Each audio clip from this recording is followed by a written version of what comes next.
비상계엄과 내란 사태는 언론인들에게도 큰 충격이었습니다. 45년 전 전두환이 일으킨 내란 당시 검열과 통제를 받아야 했던 악몽을 떠올리게 했기 때문인데요.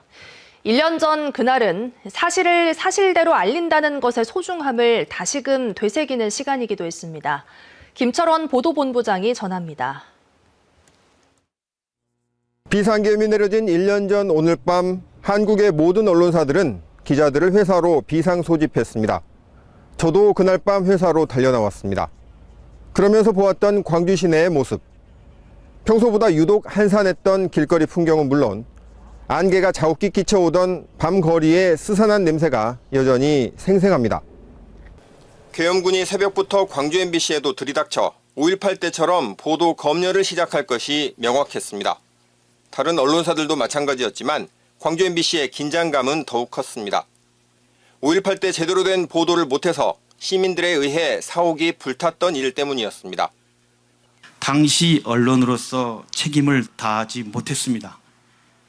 5월 영령과 광주 시민 그리고 국민들에게 사죄를 드립니다.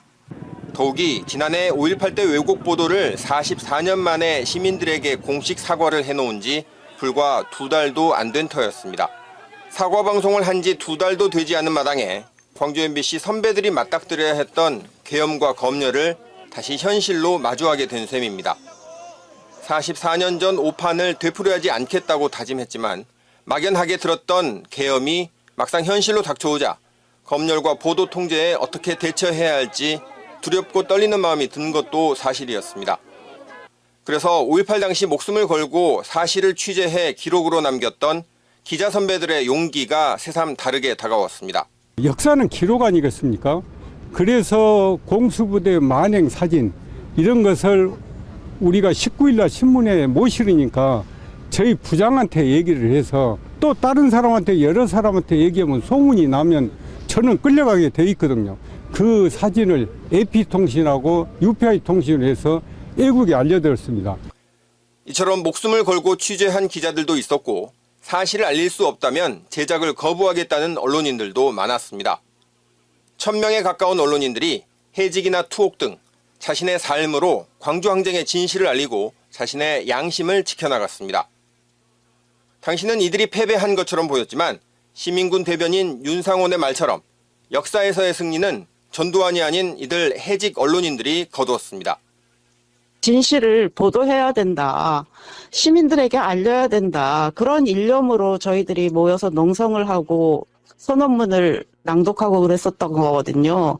그렇게 했던 거에 대해서 저희들은 지금도 한 번도 후회한 적이 없습니다.